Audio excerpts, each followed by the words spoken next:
I see also that I've taken up much more of your time than I anticipated. So sorry about No that. worries. But I You have just can one cut. last. You can cut a lot. I've probably most of it. No, just kidding. One last question. You can. You can. Well, we might have to.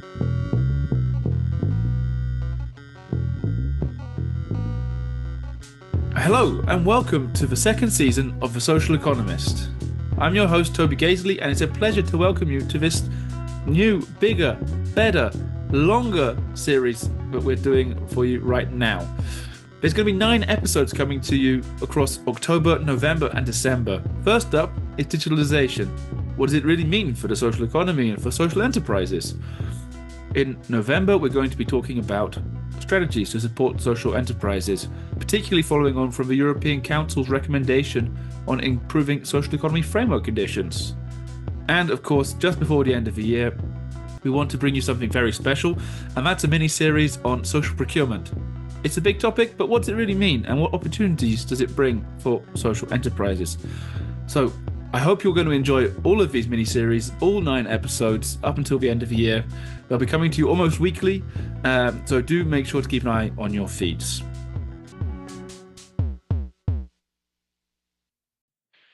This, of course, isn't just the first episode of Season 2 of The Social Economist, it's also our first episode of the first mini-series on digitalisation. And I'm delighted that in this episode, we'll also be joined by the same guest as we had in our first episode of our first season, Karel Vanderpoorten from DG Grow at the European Commission. Before we dive into my conversation with Karel, I wanted to just give you a heads up about what's coming later on in this mini-series as well. Next week, on the 23rd of October, I'll be speaking with John Logue from Social Enterprise Republic of Ireland. He's going to be telling us all about how they've been using AI to support their work on supporting social enterprises. The week after, that's the 30th of October, we're going to be talking with Gustavs Upmans, a social entrepreneur from Latvia who's actually using digital tools in order to make social impact. Of course, we can have all of these exciting conversations, but really to understand the impact on the ground is what's most important, and how these digital tools can be put into day-to-day use. One last thing I should probably mention is a couple of months ago, Karel and I had a very interesting conversation around dating apps and whether or not if you're driven by a profit motive, you really want to help people find love, if that's what you're using a dating app for, of course. We discussed perhaps maybe it would be a good idea to set up our own social enterprise dating app, which is truly putting love above profit. But as of yet, we haven't made much progress in setting that up. We're back again already. I mean, you were our first guest on the first series of The Social Economist. Now you're our first guest on the second series. I mean, you must feel very, very privileged, I guess, is my first question. But no. Of course I am. Of course I am. I assume it's not really a question, but a statement. Oh, yeah. Yeah, maybe that's better. No. I'm very honored to be here again and to inform you about the latest developments in the commission. So good. No, I mean the pleasure is mine. A foremost expert on digitalization as well, so that's also important. Mm-hmm. I guess so. Really, what we're hoping to do with this series of a podcast or season of a podcast is really get a bit more clarity on these more complicated things, and so we're going to do a few episodes on digitalization. Okay. So this is very much our first stop on this pathway, not a transition pathway, just the first step in this series. So I think to start off, what do we mean? Well, what does it mean to you and the Commission and the policymakers when we talk about digitalization? What is it we're really talking about? You mean in relation to social economy or just in general? I think both, because they're both kind of interrelated. From that point of view, we try to be up to date about the latest trends in general, and to link those also with the legal framework that is designed, but also to promote as much as possible innovation. Because in the end, the regulation doesn't want to block innovation; it just wants to make sure that innovation can be done, developed, processed based on a solid regulatory framework. So that's also for social economy. Effects. I think we will probably come to some specific areas where social economy actors are using all kind of technologies are developing themselves, also all kind of technologies. We have also the digital social innovation world, which is some kind of rooted into the social economy. So that's certainly a point of interest to me, not personally, but also in my job, where we share a lot of common interest, I assume. Mm. Yeah, and I guess it also links to my kind of follow-up, which is why now is there such an interest in this digitalization agenda? It's been going on for a while. What's really kicked it off to become this big narrative? Not now. This is already for myself already for 7 years in the commission, and it was always very, very present. But of course, the new technologies are arising. Like 2 years ago, AI was not such a big thing, at least not in the let's say for the general public, and now suddenly it's everywhere. It becomes a huge potential. If you see what generative AI can deliver to basically everybody in very accessible manner, with new businesses developing tools that are openly accessible, that is a big game changer. So of course we have to follow and jump on those things to see if it's also happening in a right way, if it's respecting the basic values and the rules of the EU internal market, but also the values of the EU in general.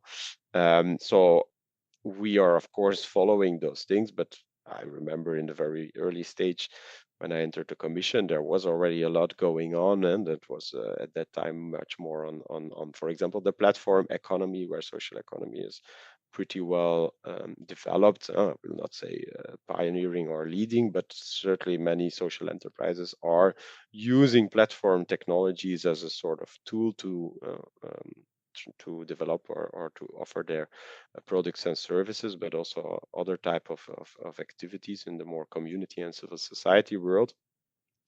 And now you see that this platform economy becomes very much mainstreamed, and so also much more accessible for smaller SMEs and social economy actors. So it's always been there since various decades, but of course every now and then new developments are really getting into a breakthrough phase, getting into a more, let's say, commercial, accessible phase or status, and also accessible for the wider public, so also for social economy actors. Twin transition is everywhere. It's not just digital; it's green and digital to boost resilience. But I know you know. I assume you are very fond of these Q words. And of course, anyone in who's Europe, interested can listen to the first episode all about the transition pathway. exactly. And that's related to industrial policy. Exactly. So also in industrial policy, the twin transition is, of course, the bottom line to support industries and more specifically SMEs, of course, through the single market program. Yeah, it makes me laugh that the Commission's been big on digitalization for 7 years, because I still remember dropping off our reporting on paper, printing it out, and cycling to the office to drop it Yeah, off. that's So e-governance is also something that is very important, and also the Commission has done a lot of initiatives to improve also digital access to e-procurement. Is a very nice example, but also to facilitate more the only once principle, that, for example, through the digital means, in, for example, application for calls. But a lot of things can be improved. I will be the first one to acknowledge that. yeah, digitalization, okay, broadly is quite a big thing going on. What specifically are the key initiatives then for the social economy then at this point? As you say, we're ending one mandate where digitalization was very important. Now we're moving to a new mandate. Is there, what are the current ongoing initiatives, and is there anything coming up?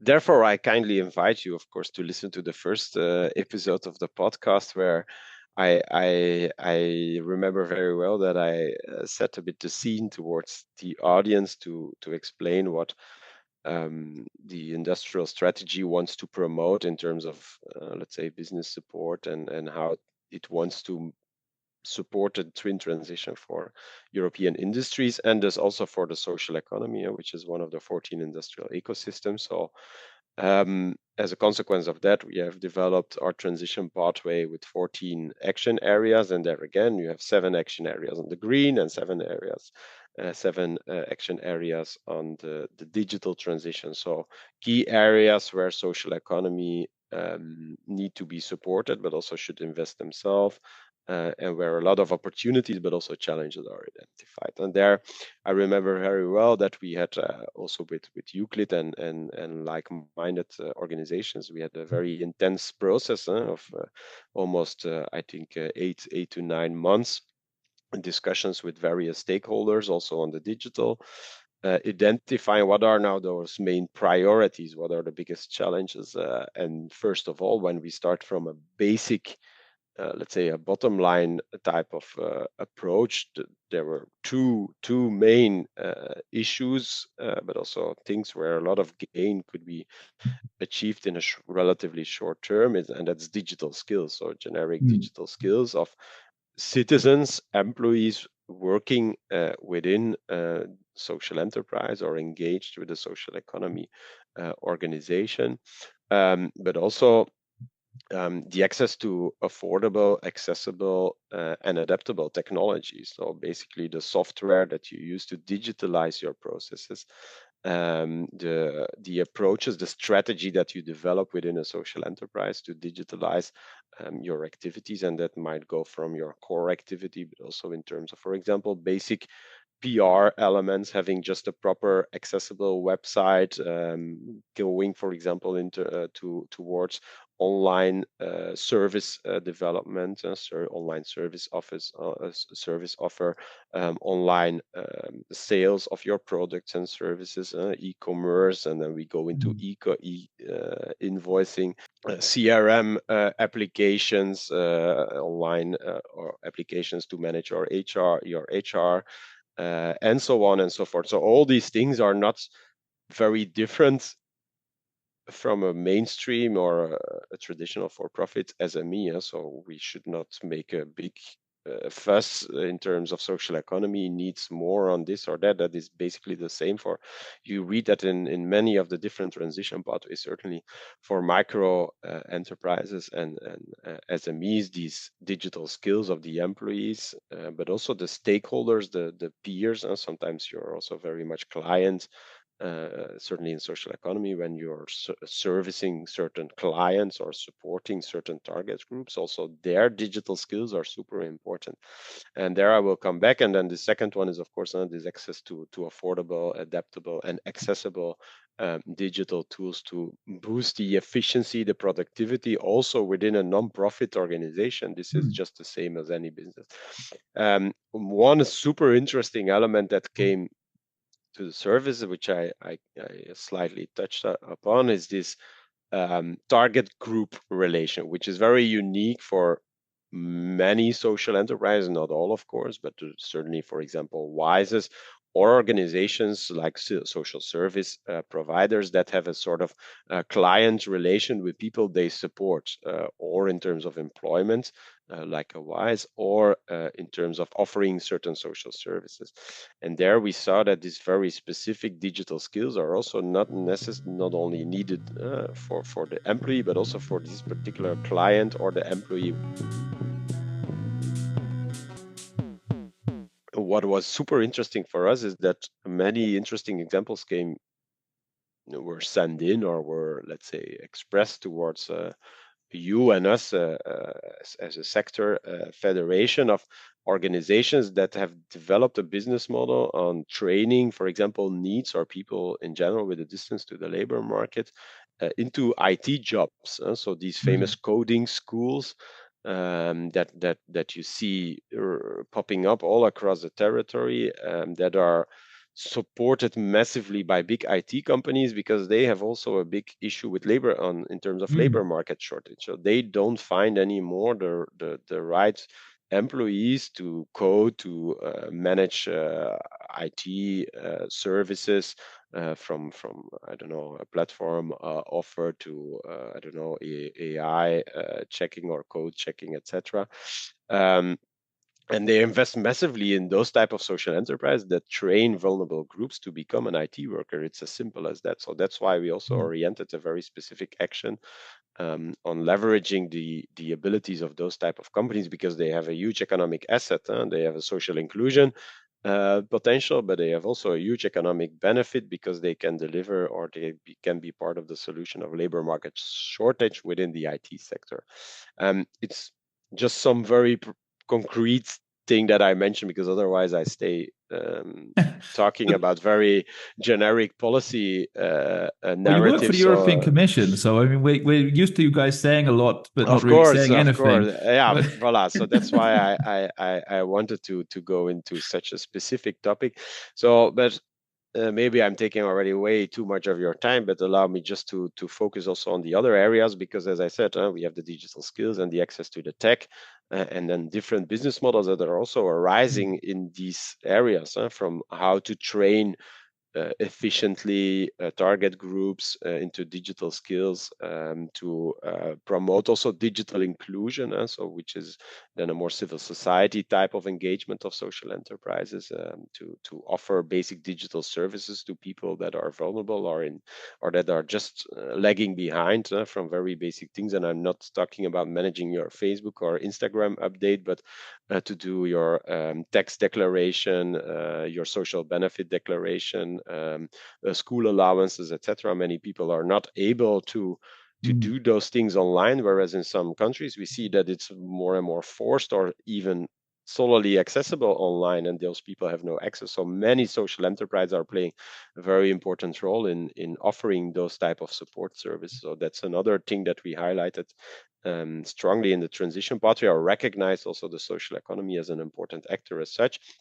And there we enter, of course, this whole world of digital services that are offered by social economy in terms of social assistance on the one hand, but also in a very commercial world, where we have, for example, the car sharing platforms, the whole sharing economy, from tourism perspective, accommodation to tools to, I don't know, maybe even dating apps. I have not seen a social economy dating app so far, but I would be very curious to learn about it. But there is, in this whole digital services economy, social economy has also a place, be it mostly in a very local dimension. Sometimes you have also more, let's say, global service, like for example couch surfing, which is a very old principle that then converted, was basically gave the link to Airbnb to be one of the biggest platforms in the world globally right now. But still, social couch surfing is basically the roots of that, and is very social economy minded type of platform, of course. So these are the type of platforms, of course, that we want to promote, which are, of course, local phenomena, but that can scale also pretty vast.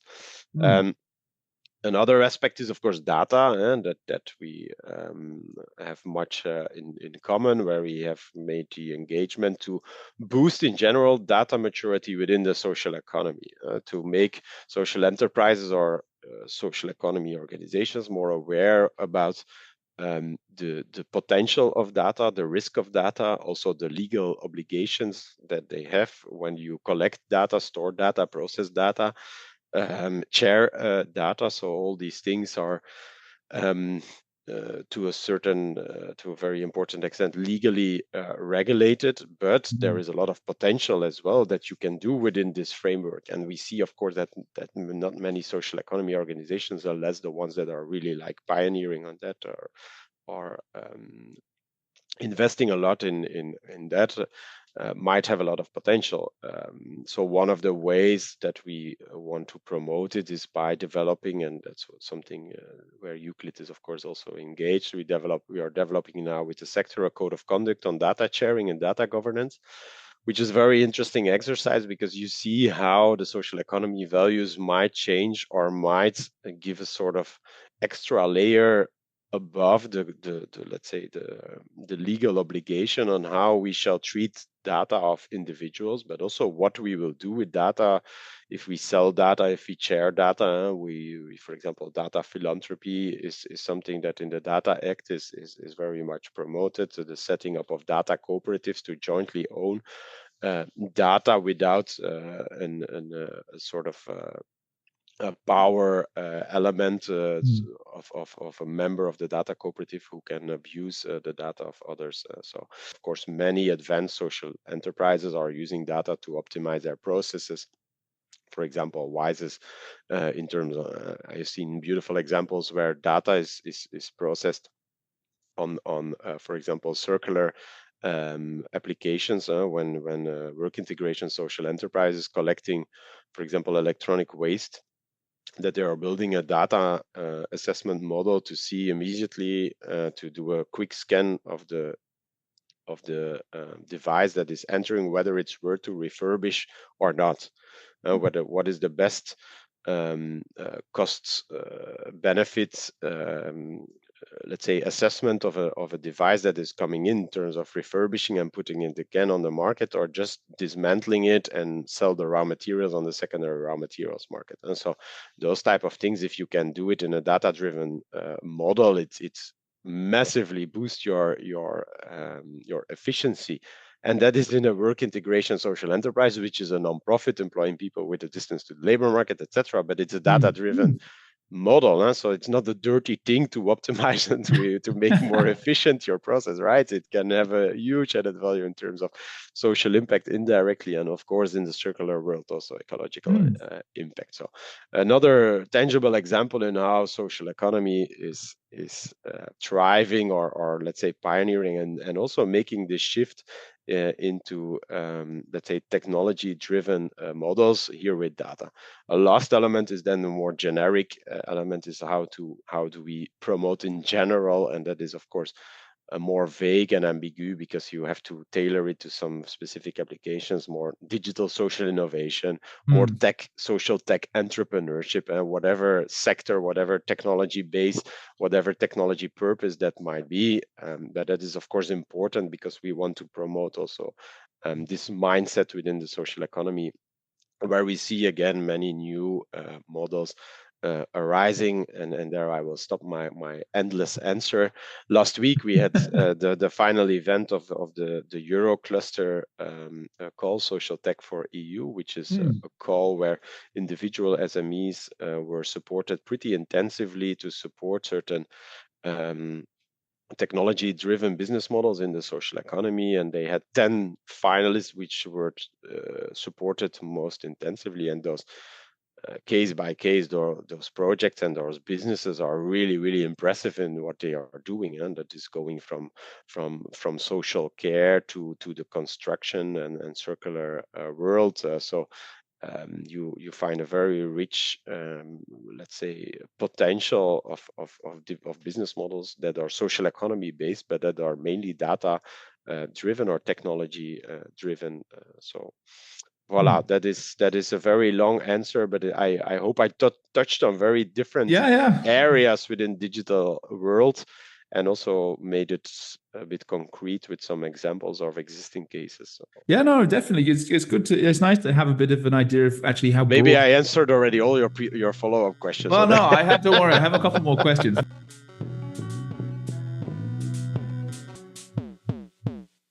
Thinking back to the Public Spaces Conference in Amsterdam, is it too late for social economy to get into this space? I mean, big platform, the big tech companies already have so much data and own so much data, and it's not interoperable with social economy organizations.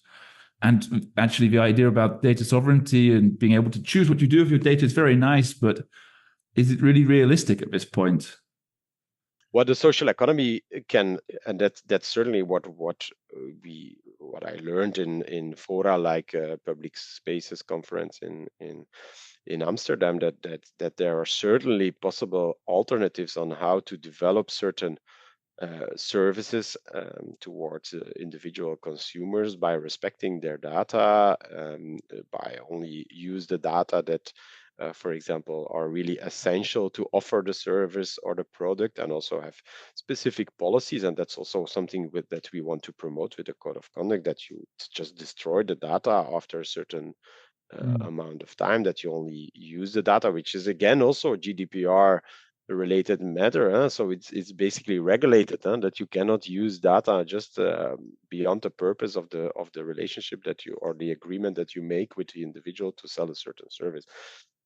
So yeah, these things require awareness, but also application of the regulations for sure, and promoting alternative models that can deal with that's add this extra layer. That's what I was also expressing before, that social economy organizations are really good in respecting this, or promoting data sovereignty, but also tech sovereignty in general, which is a very interesting thing. But there again, when we were discussing in our code of conduct that when you want to have, for example, a solid data policy where you want to be very respectful towards the storage and the processing and the managing, but then you put it on a Google cloud service, yeah, then de facto you're actually losing control. So it's not just how you will manage the data, but also what you will do, which technologies you will use to do it. And Last question, actually, is kind of, we mentioned AI already, but when we did the transition pathway, AI wasn't such a big topic of discussion. I mean, it was part in there, but it wasn't so much. And I don't know. And from a commission's perspective, is this something which is going to be a big area of interest, or is there something very important going to come in response in the social economy to AI emergence? Yeah, that's exactly. So AI was mentioned as one of the future technologies. That there are other Future. type of. Yeah, no. I mean, in the time of, it was Yeah, not. yeah, exactly. Yeah, Oh, so it's it's happened very let's quickly. be realistic. AI was not widely accessible for the Mm, average individual, and SME neither. But now we see, of course, because of this huge, or how shall I say, acceleration of AI technologies and accessibility of them, that also social enterprises are much more using and experimenting with mm, them. When I go back to the example I gave on the circular screening based on data, that is also AI driven. So the data are used to feed an AI model to suggest automatically what should be done with a certain device, so that steers algorithms that improve again the efficiency of screening of certain applications and appliances that are coming in circular enterprises. But also in mm, terms of assistive technology, AI is a huge potential to support persons with disabilities, people who need specific support services, that AI can improve a lot the efficiency of the tools that are already existing, mm, because in the end it's all data driven. And if you can learn the machine much more to respond adequately to certain needs, or to anticipate also certain needs, yeah, that can for sure in the social sector mean a lot of improvement. So you see, and that is also pretty interesting, that much more AI-driven models are implemented in all kind of sectors. So that means that it's some kind of trickle downs towards social economy mm, businesses in those sectors, from tourism to the circular economy to the social services to textile mm, applications, etc. So that is of course a consequence that we should support. And indeed, when we were drafting the transition pathway 2-3 years ago, it was not such a big fashionable, or I would not say fashionable, it's here to stay. So it was not, the breakthrough was not there for the mm, general public. Let's keep it like that. I mm, have the impression, certainly for social economy, there is potential, but it's sort of niche market. As we see, this major breakthrough is not really happening as far as I can notice. Maybe some people will firmly disagree. But look at, for example, just open source technologies that are developed and designed within social economy and widely shared, of which we also are testing some in our working group.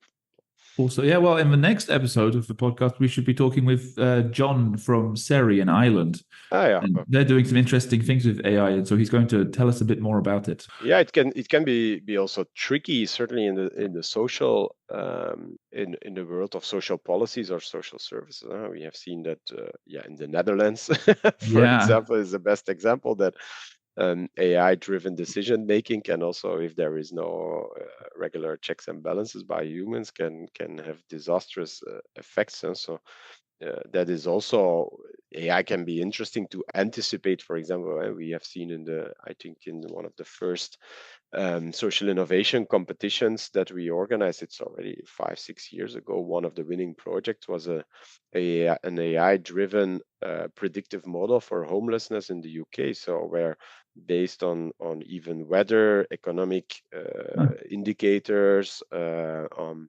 availability of beds, etc., all these data were combined in a model where, based on some phenomena in the market, and even weather, etc., it could be predicted that more homeless beds would be needed in a certain city, for example. So interesting. If you look at that, it's super interesting that it can really improve again the efficiency of your offer, the adequacy of your offer.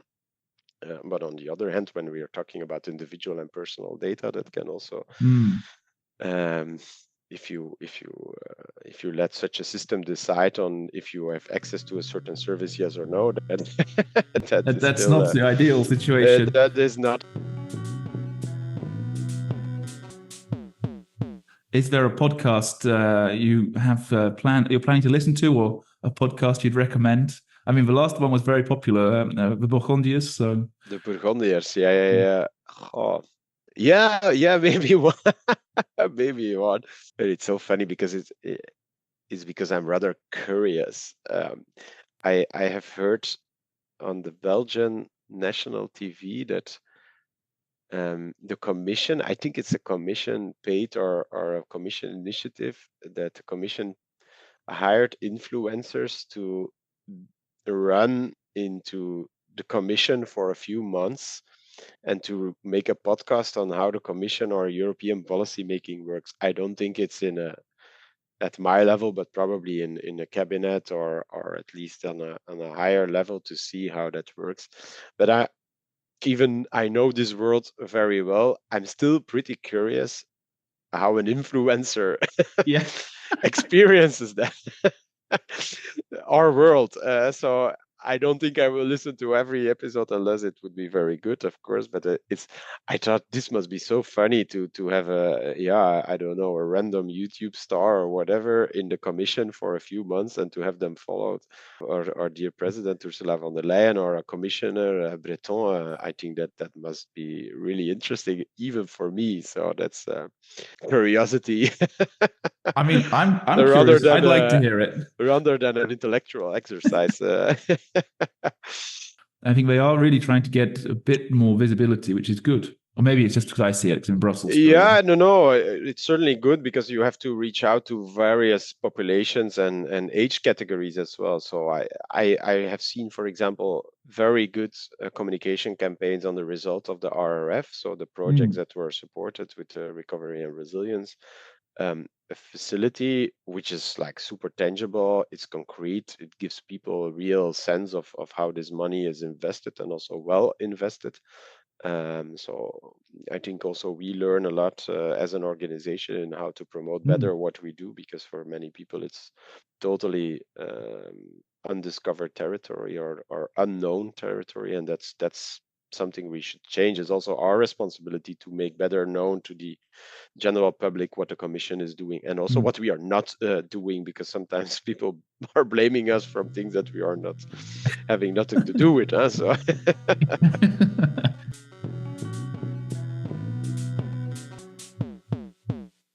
thank you so much to you for listening, but also Karel for his time having this very interesting conversation with me. I hope you found it as illuminating and enlightening as I have. We're very excited that already next week, we're going to have a second interview of this mini-series with John Logue from Social Enterprise Republic of Ireland.